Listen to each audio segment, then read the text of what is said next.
The grandfather clock in our hallway chimed 11:37 when Heather's headlights finally swept across our driveway. I sat in my leather recliner, nursing my third whiskey of the evening, watching through the front window as she fumbled with her keys under the porch light. Even from 20 feet away, I could see her hands shaking. Interesting. My name is Evan Garrison, and I've been married to Heather for 8 years. I'm a contractor by trade, the kind of guy who builds other people's dreams with calloused hands and a steady eye for detail. Heather always said I was too observant for my own good. Tonight, she was about to discover just how right she was. The front door opened with its familiar creak, a sound I'd been meaning to fix for months but somehow never got around to.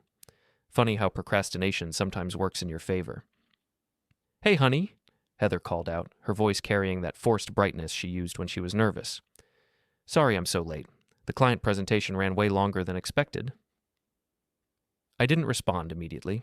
Instead, I took another sip of my whiskey and studied her as she hung her purse on the coat hook. Her auburn hair was disheveled, not in the tired-from-work way, but in the someone ran their fingers through it way. Her lipstick was completely gone, which was odd considering Heather never went anywhere without touching up her makeup first. But it was the blouse that really caught my attention. "Rough presentation?" I asked, keeping my voice neutral. She turned toward me, and that's when I saw it clearly. Her cream-colored silk blouse, the one she'd spent $200 on at Nordstrom, was inside out. The seams were visible, the tag sticking out near her collar like a tiny white flag of surrender. "Oh, you know how it is?" she said, moving toward the stairs. Clayton had some last-minute changes he wanted to discuss. You know how perfectionist he can be? Clayton Mercer, her boss, the distinguished 40-something marketing director with the silver temples and the BMW that cost more than most people's annual salary. I'd met him exactly 3 times in the 4 years Heather had worked at Meridian Marketing. Each time, he'd given me the kind of handshake that lasted 2 seconds too long and the kind of smile that never reached his eyes. "Must have been quite a discussion," I said, standing up slowly. "Looks like it got pretty heated." Heather's hand flew to her neck, covering the purple mark that had been peeking out from beneath her collar.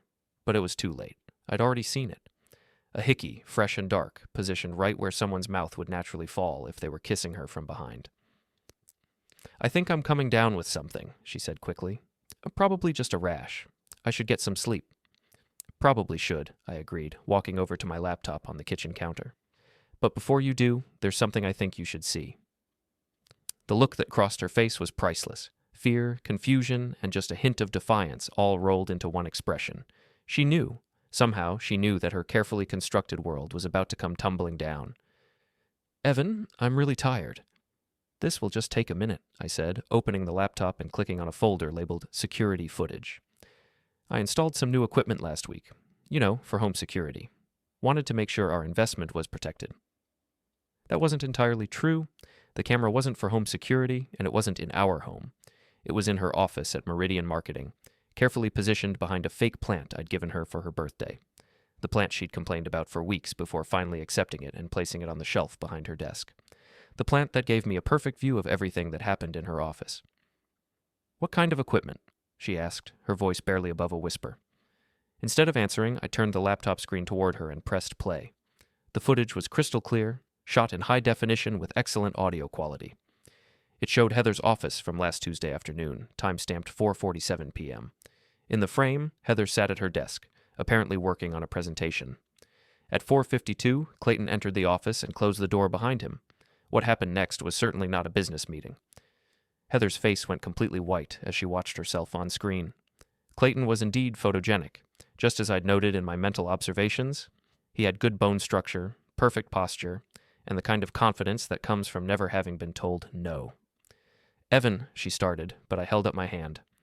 "Let's watch the whole thing," I said. "I find it's important to see these presentations through to the end." The footage ran for 37 minutes. 37 minutes of my wife and her boss engaging in activities that definitely weren't covered in the employee handbook. The audio was particularly clear. Apparently, Clayton was quite vocal about his appreciation for Heather's work performance. When it finally ended, we sat in silence for a long moment. The grandfather clock ticked steadily in the background, marking time in a world that had fundamentally changed in the space of 37 minutes. "How long have you known?" Heather asked finally. "About the camera? A week? About you and Clayton?" I paused, considering. "I suspected for about 3 months. You started working late more often. Your phone was always face down. You bought new underwear but never wore it around me. Little things. So you spied on me. I protected my interests, I corrected. There's a difference. She was quiet for another moment, then looked up at me with eyes that were starting to show traces of anger alongside the fear. What do you want, Evan? I closed the laptop and finished my whiskey. Right now. I want you to go upstairs and get some sleep. Tomorrow we'll discuss the practical aspects of this situation. What practical aspects? I smiled, but there was no warmth in it. Well, for starters, there's the matter of our prenuptial agreement, specifically Clause 15, subsection C, which addresses infidelity and the documentation thereof. The color drained from her face again. You wouldn't. Heather, I'm a contractor. I always read the fine print, and I always keep copies of important documents. In this case, I keep multiple copies, stored in multiple locations, with multiple people who have instructions on how to use them if necessary. She stared at me for a long moment, and I could see her mind working, trying to find an angle, a way out, some kind of leverage she could use. Clayton will deny it, she said finally. Clayton's wife might have some thoughts on that, I replied, especially when she receives the USB drive I'm planning to send her tomorrow morning, along with copies of all 12 recordings I've collected over the past week. 12? You two have been quite busy, very dedicated to your work. Heather sank onto the couch, her face in her hands. Evan, please, we can work through this. It doesn't have to end our marriage. I looked at her sitting there, still wearing her inside-out blouse, still trying to cover the Hickey on her neck, still thinking she could somehow talk her way out of the consequences of her choices. Our marriage ended the first time you let Clayton into your office after hours, I said quietly. Tonight was just the moment I decided to make it official. I walked toward the stairs, then paused and looked back at her. Oh, and Heather? Next time you decide to have an affair, you might want to remember to turn your blouse right side out before you come home. Details matter. I woke up at 6 a.m., same as always. 38 years of getting up early for work had trained my body better than any alarm clock. Heather was still asleep in the guest bedroom. She'd moved there sometime after our conversation, though I hadn't heard her go. The morning routine felt different now. Coffee tasted the same, the newspaper had the same stories about local politics and high school sports, but everything carried the weight of what was coming. It's strange how normal life continues even when your world is shifting beneath your feet. I was halfway through my second cup when Heather appeared in the kitchen doorway. She'd changed into jeans and a sweater, her hair pulled back in a ponytail. Without makeup, she looked younger, more vulnerable. It almost made me feel sorry for her. Almost. We need to talk, she said. Yes, we do. I gestured to the chair across from me. Coffee? She shook her head and sat down, folding her hands on the table between us. I want to explain. I'm listening. She took a deep breath, gathering herself the way she did before important presentations. Clayton and I, it wasn't supposed to happen. It started innocently enough. Late meetings, working dinners. He was going through problems with his wife, and I was feeling neglected. Neglected? I interrupted. You're always working, Evan. When you come home, you're tired. We barely talk anymore except about schedules and bills and household maintenance. So you decided to talk to Clayton instead. It wasn't like that, not at first. Her voice was getting stronger, more defensive. He listened to me. He made me feel appreciated, valued. When was the last time you told me I was beautiful? I considered this question seriously. Last month, when you wore that blue dress to your company party, I told you that you looked stunning. That was 3 months ago, and you said I looked nice. I remember distinctly saying stunning. The point is that you made a choice, I said, cutting her off. Multiple choices, actually. 12 separate occasions where you chose to betray our marriage vows. I know I made mistakes. Mistakes are forgetting to pick up milk or leaving the garage door open. This was a deliberate pattern of behavior. She was quiet for a moment, staring down at her hands. What happens now? I pulled out a manila folder I'd prepared the night before and slid it across the table to her. These are copies of the relevant sections of our prenuptial agreement, along with a preliminary breakdown of asset division based on the infidelity clause. Her hands shook slightly as she opened the folder. The house stays with me, I continued. The retirement accounts remain separate, as originally agreed. Your car is paid off, so that's yours. The joint savings account gets split, minus legal fees. Legal fees? I've retained Jennifer Walsh. You remember Jennifer? She handled the Hendersons' divorce last year. Very thorough, very discreet. Heather's face was getting red now, anger replacing the vulnerability. You had this all planned out. I had contingencies prepared. There's a difference. You manipulative. Careful, I said quietly. Remember that I'm not the one who spent the last 3 months lying and cheating. I'm just the one who documented it. She flipped through the papers in the folder, her expression growing darker with each page. This is ridiculous. No judge is going to give you everything just because I had an affair. You're right. They're going to give me everything because you had a well-documented affair with your married boss, recorded in high definition, with clear evidence of ongoing deception and betrayal of marital trust. The prenup we both signed makes this pretty straightforward. I could contest it. You could. That would make the proceedings public record. Local newspapers love a good scandal, especially when it involves prominent local businesses like Meridian Marketing. The implication hung in the air between us. Heather's career, Clayton's career, their reputations in our small Maine town, all of it would become public entertainment. You're enjoying this? She said. No, I'm not. But I'm not going to pretend to be the victim while you try to rewrite history. My phone buzzed with a text message. I glanced at it and smiled. That's interesting. What? Clayton just called in sick to work. Apparently he's having car trouble. Heather frowned. What kind of car trouble? Hard to say. Could be mechanical. Could be aromatic. What did you do?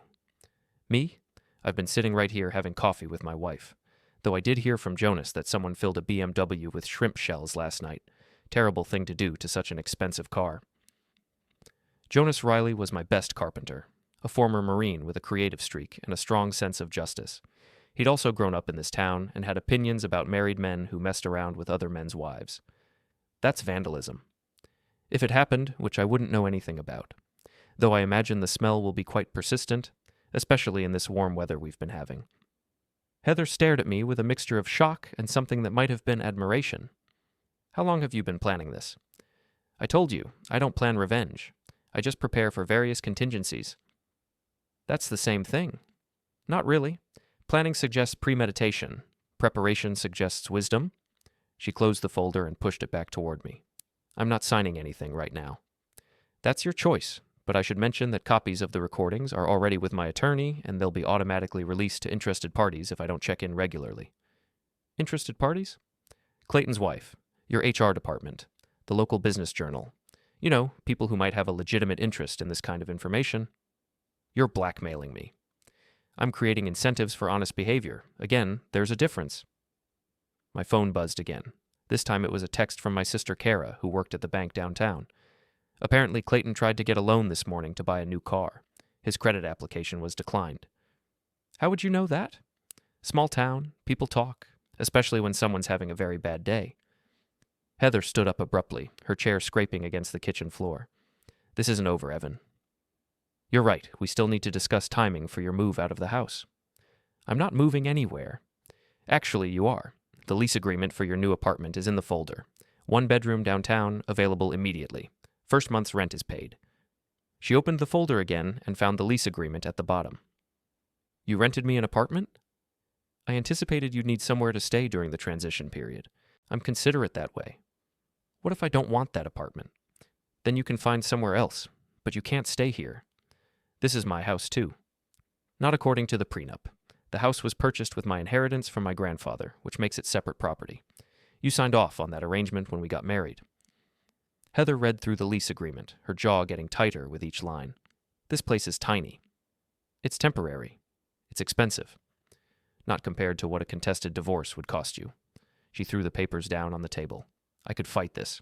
I could make your life miserable. You could try, but ask yourself this.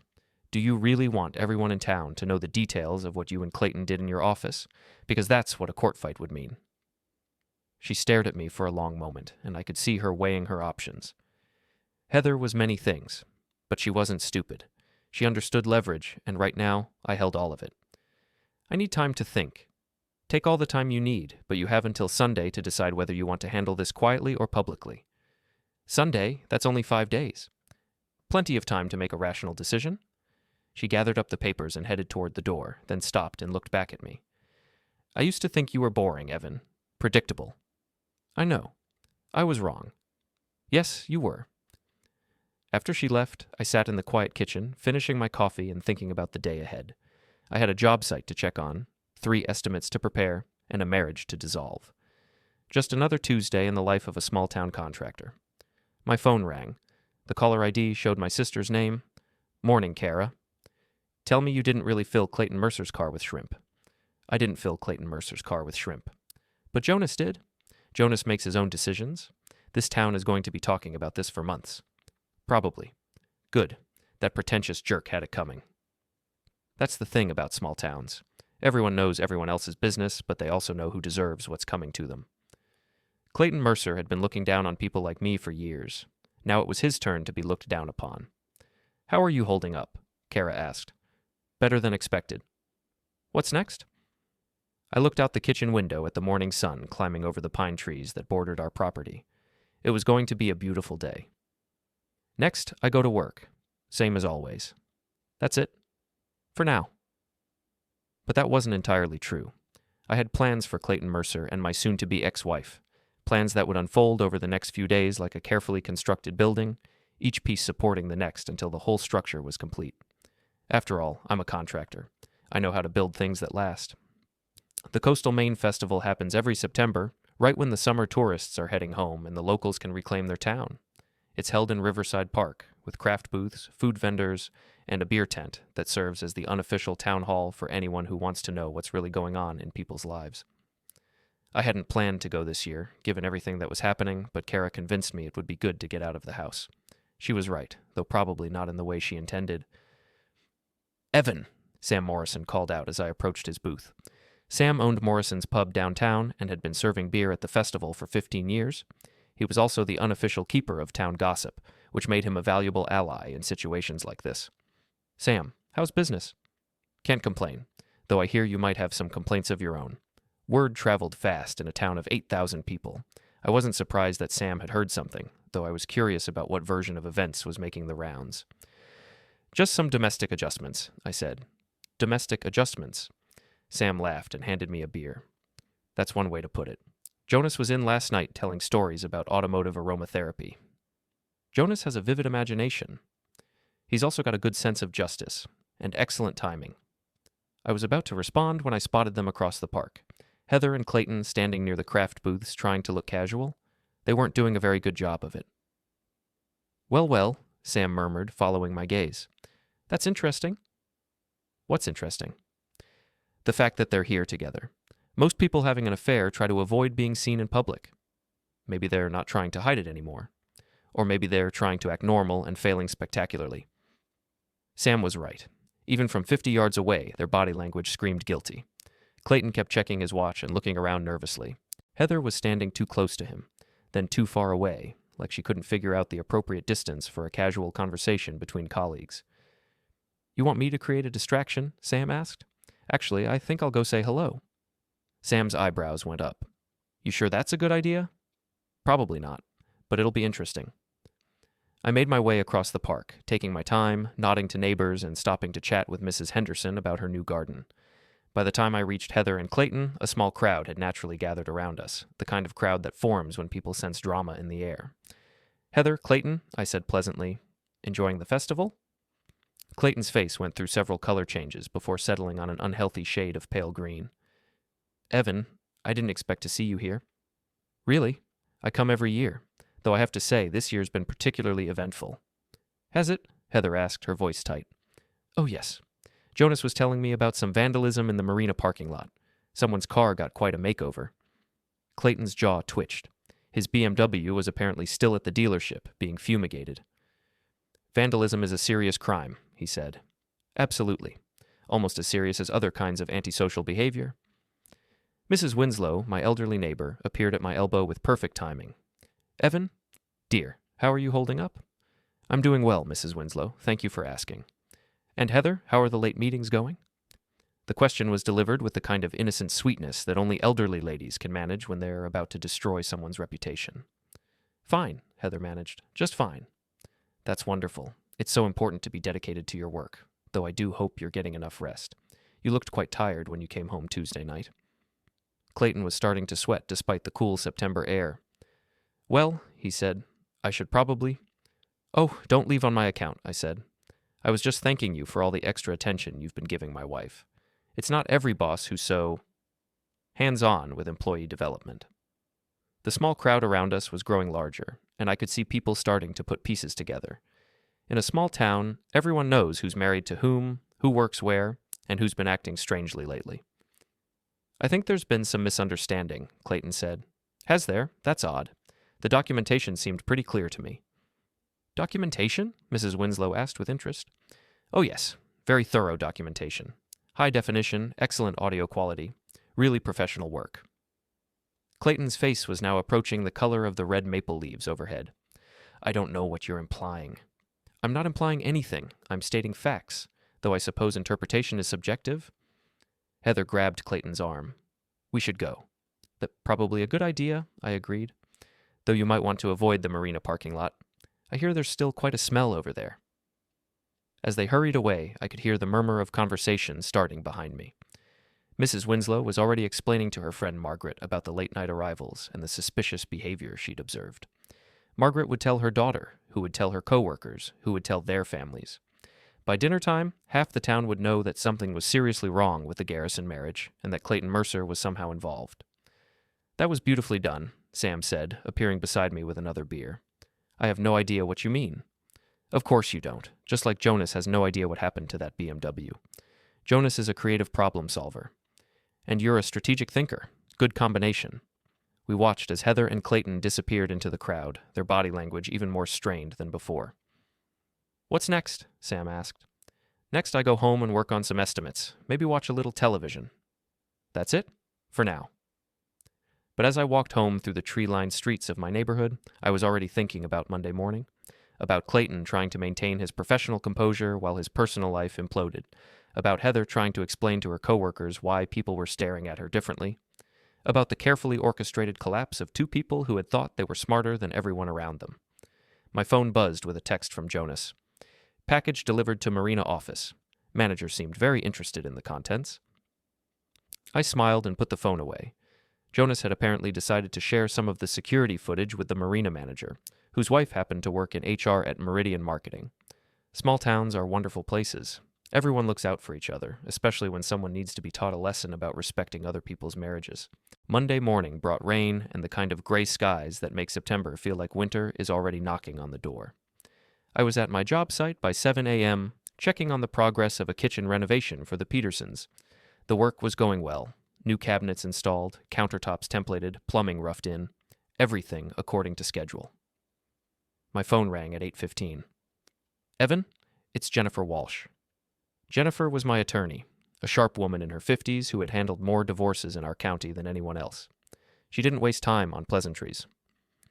I've reviewed the materials you provided. This is quite comprehensive. I try to be thorough. The video evidence is particularly compelling. High quality, clear timestamps, excellent audio. Where did you say you obtained this?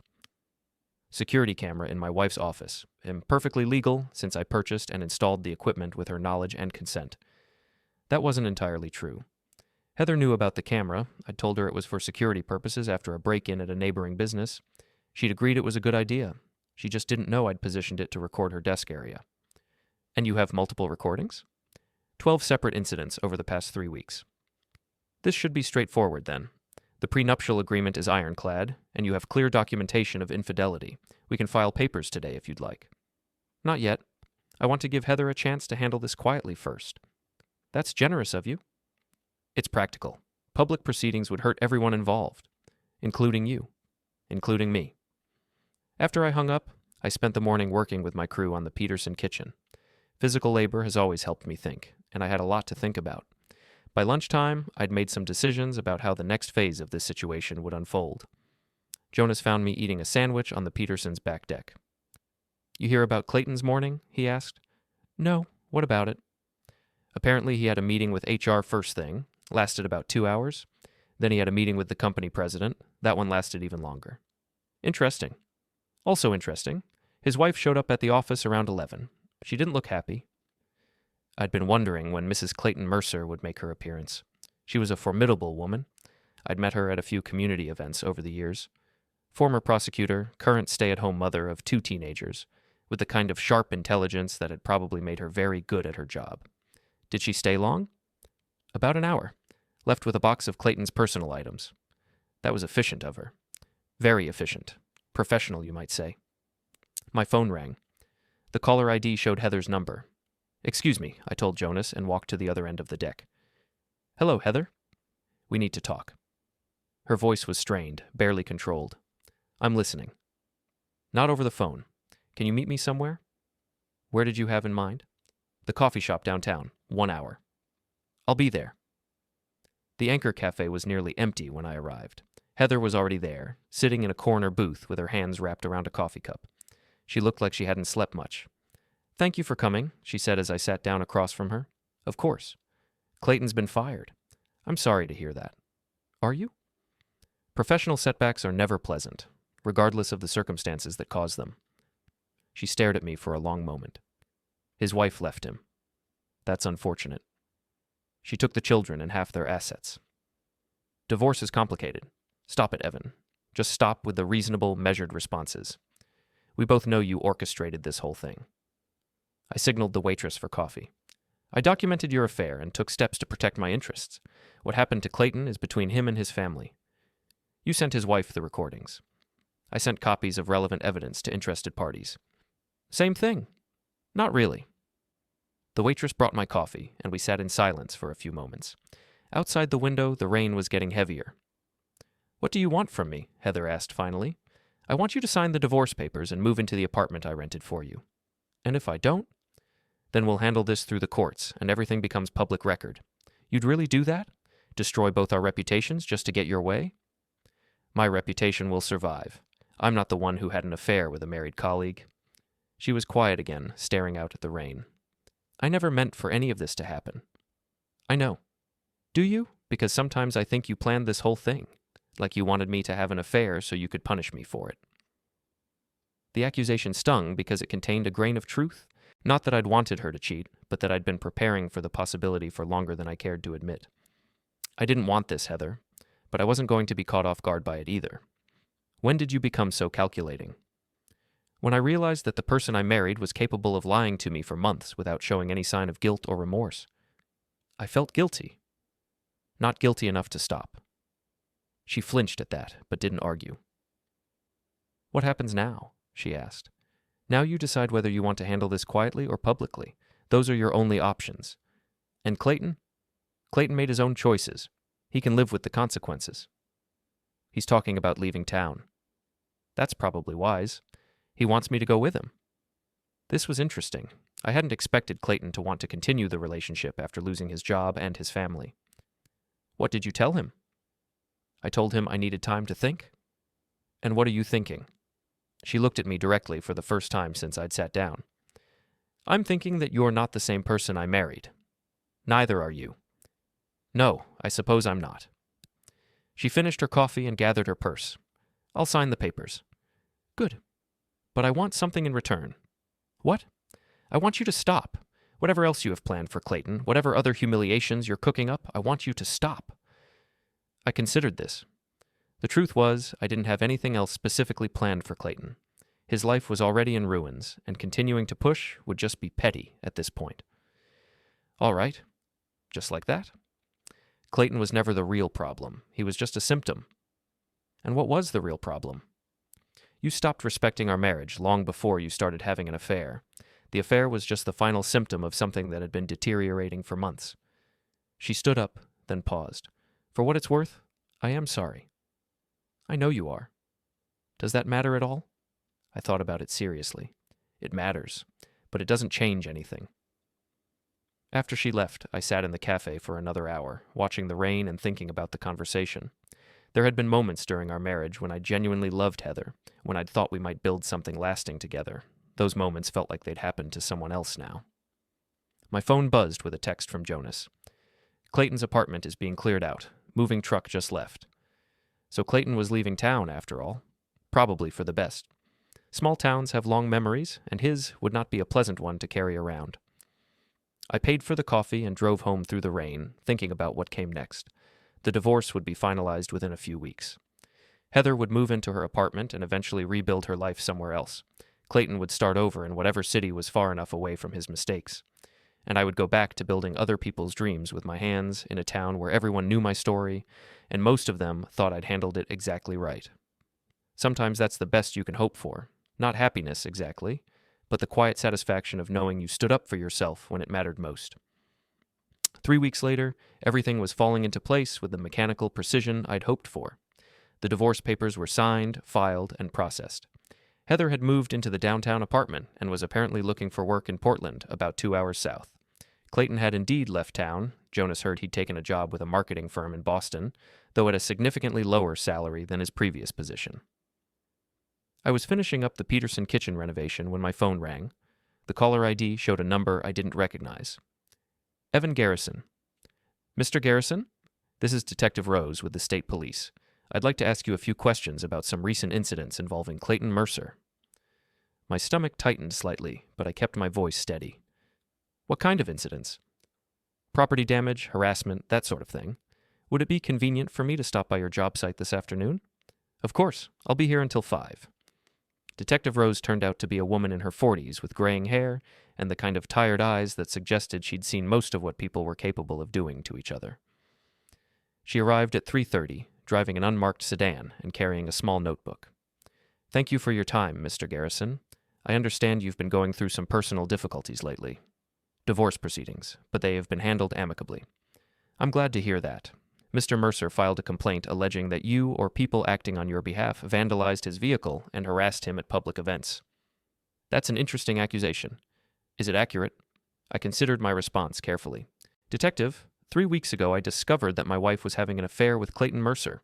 I documented this affair and used that documentation to protect my interests in divorce proceedings. Beyond that, I haven't taken any direct action against Mr. Mercer.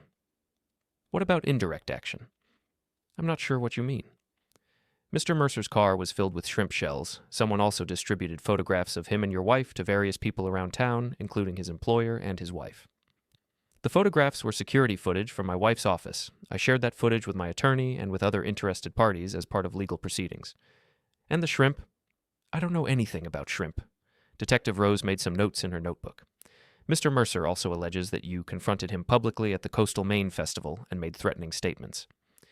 I had a brief conversation with him and my wife at a public event. I don't recall making any threats. What do you recall? I thanked him for his attention to my wife's professional development and mentioned that there had been some vandalism in the marina parking lot. Purely conversational. Several witnesses described the interaction as intimidating. I'm a large man, Detective. Sometimes people find my presence intimidating, even when that's not my intention. She studied me for a moment, and I had the feeling she was trying to decide whether I was being truthful or just careful with my words. Mr. Garrison, let me be direct.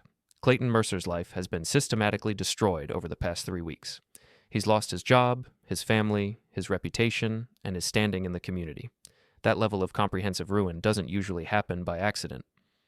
No, it doesn't. It happens when someone makes catastrophically poor decisions and has to face the consequences. You don't seem particularly sympathetic to his situation. Would you be sympathetic to someone who had an affair with your spouse? She conceded the point with a slight nod. Fair enough, but I have to ask, are you planning any further action against Mr. Mercer? Detective, Clayton Mercer is no longer relevant to my life. He's left town, my divorce is finalized, and I'm focused on moving forward. I have no interest in pursuing someone who's already facing the natural consequences of his own choices. And your friends? People like Jonas Riley? So she'd done her homework. I wasn't surprised that Jonas's name had come up. He wasn't exactly subtle about his opinions regarding marital fidelity. Jonas is a grown man who makes his own decisions, but I think you'll find that he's also moved on to other concerns. Detective Rose closed her notebook and stood up. Mr. Garrison, I'm going to give you some advice. Whatever satisfaction you might have gotten from Mr. Mercer's downfall, it's time to let it go. Revenge has a way of escalating beyond what people intend, and that rarely ends well for anyone involved. I appreciate the advice, Detective, but I think you'll find that this situation has already reached its natural conclusion. After she left, I called Jonas.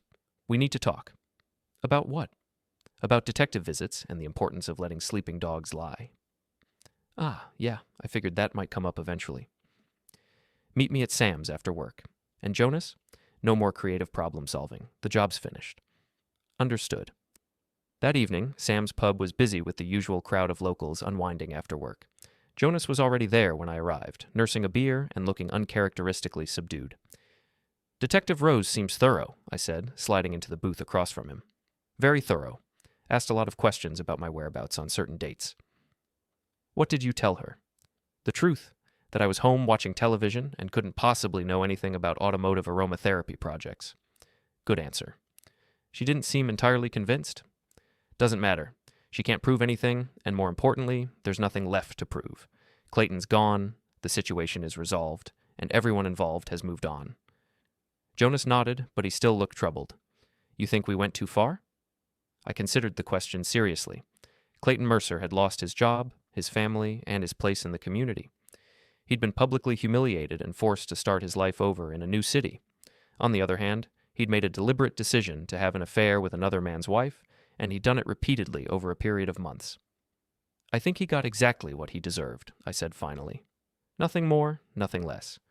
And Heather? Heather made her choices too. She's dealing with the consequences. You miss her? The question caught me off guard. I'd been so focused on the practical aspects of ending my marriage that I hadn't given much thought to the emotional aftermath. I miss the person I thought she was, I said. But that person probably never existed. That's rough. It's reality. Sam appeared at our table with another round of beers. You boys look like you're having a serious conversation. Just discussing recent events, I said. Ah. Well, for what it's worth, most folks around here think you handled things exactly right. Clayton Mercer needed to be taken down a peg or two, and Heather, well, she made her bed. What's the general opinion? That you're a stand-up guy who got a raw deal and handled it like a gentleman. Could have been a lot messier. Could have been. Will be nice to get back to normal around here. All this drama was getting exhausting. Sam was right. The town was ready to move on to other gossip, other scandals, other entertainment. My story was already becoming part of local folklore. The contractor who caught his cheating wife and systematically destroyed her lover's life without breaking a single law. It wasn't a bad reputation to have. Later that evening, I sat on my back porch with a whiskey, looking out at the pine trees that bordered my property. The house felt different now, quieter, but also more peaceful. I'd changed the locks, rearranged some furniture, and gotten rid of most of the things that reminded me of Heather. Tomorrow I would go back to work, back to building other people's dreams with my hands. Next week I had 3 new projects starting, including a complete home renovation that would keep me busy through the winter. Life was moving forward, just as it should. My phone buzzed with a text message.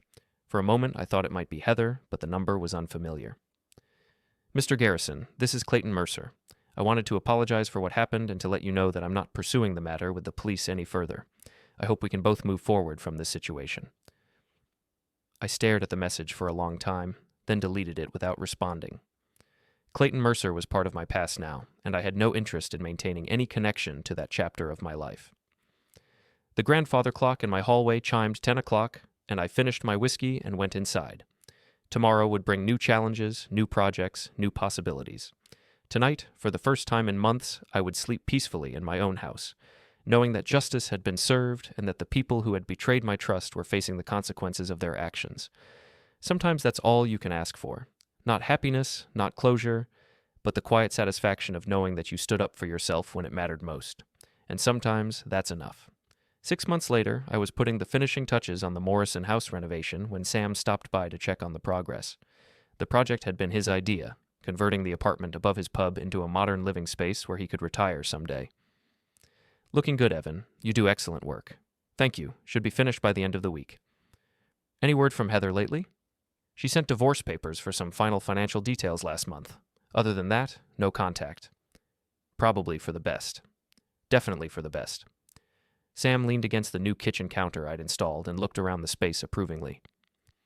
You know, there's something I never told you about that whole situation. What's that? Mrs. Winslow came to me about a week before everything came out. Said she'd been watching your house and noticed some suspicious patterns. Asked me if I thought she should say something to you. What did you tell her? I told her that a man deserves to know the truth about his own life, even when the truth is painful. Good advice. She also mentioned that she'd been taking some photographs, just in case they might be useful someday. I looked up from the cabinet I was adjusting. What kind of photographs? The kind that show people coming and going at unusual hours. The kind that might corroborate other evidence if such evidence happened to exist. Mrs. Winslow is very observant. She's also very protective of her neighbors, especially neighbors she considers to be good people. I finished adjusting the cabinet and packed up my tools. Sam, can I ask you something? Sure. Do you think I handled everything the right way? He considered the question seriously. I think you handled it the only way that made sense. You could have ignored the situation and pretended everything was fine. You could have confronted them directly and caused a big scene. You could have done something violent and stupid that would have ruined your own life. But instead, you documented the truth and let the truth speak for itself. Everything that happened after that was just natural consequences. Natural consequences. That's right. You didn't destroy Clayton Mercer's life. He did that himself when he decided to have an affair with a married woman. You didn't end your marriage. Heather did that when she decided to cheat on you. You just made sure that the truth came to light in a way that protected your own interests. And the shrimp? Sam grinned. Well, sometimes natural consequences need a little help expressing themselves. That evening, I drove home through the familiar streets of my town, past the marina where Clayton's BMW had met its aromatic fate, past the festival grounds where I'd publicly humiliated him, past the coffee shop where Heather had finally admitted defeat. Everything looked exactly the same as it had a year ago, but everything felt completely different. I pulled into my driveway and sat in the truck for a moment, looking at my house. It was a good house, solid and well built, the kind of place where a man could build a life worth living, the kind of place where a man could start over if he needed to. Inside, the grandfather clock was chiming 7 o'clock. I made myself dinner, poured a whiskey, and settled into my leather recliner with the newspaper. The local section had a story about the new businesses opening downtown, including a marketing consultant who was apparently bringing some innovative ideas to the area. No mention of Clayton Mercer, who had disappeared from local consciousness as completely as if he'd never existed. No mention of Evan Garrison, who had become just another cautionary tale about the dangers of taking good people for granted. Just the normal, everyday life of a small Maine town where people looked out for each other and where actions had consequences. I finished my whiskey and went upstairs to bed, thinking about the projects I had lined up for the next few months. Good work, honest work, the kind of work that builds something lasting and worthwhile, the kind of work that reminds you that some things in life are worth fighting for, and that sometimes the best revenge is simply living well. Outside my bedroom window, Mrs. Winslow's house was dark except for a single light in her kitchen window. She was probably having her evening tea and planning tomorrow's observations of neighborhood activities. It was good to have neighbors you could count on. It was good to have a life worth protecting. And it was very good to know that when push came to shove, I was exactly the kind of man I'd always hoped I was. Someone who could handle a crisis with intelligence, dignity, and just enough creative problem-solving to make sure that justice was served. The grandfather clock downstairs chimed 8 times, marking another hour in a life that was finally completely my own again. Some stories end with forgiveness and reconciliation. This one ended with construction complete and accounts settled in full. Sometimes that's the better ending.